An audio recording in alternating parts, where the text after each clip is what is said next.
Hello everybody. So today I want to talk about calculus.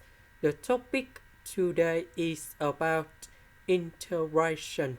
So now I want to show you how to answer. We need to use about integration by substitution. So I will put about u equals to cosine 4x. Later that, we need to do first the derivative for the both side, and we have negative number 4 sine 4x dx. Because we don't have negative number 4, so we need to divide both sides by negative number 4.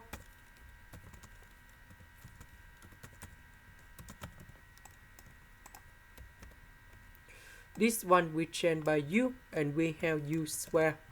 Sine 4x dx we change by du over negative number 4.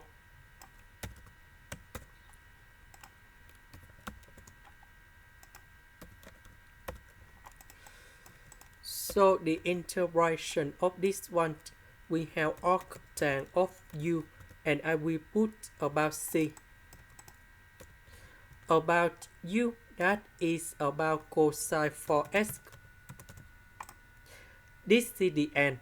Thank you for watching.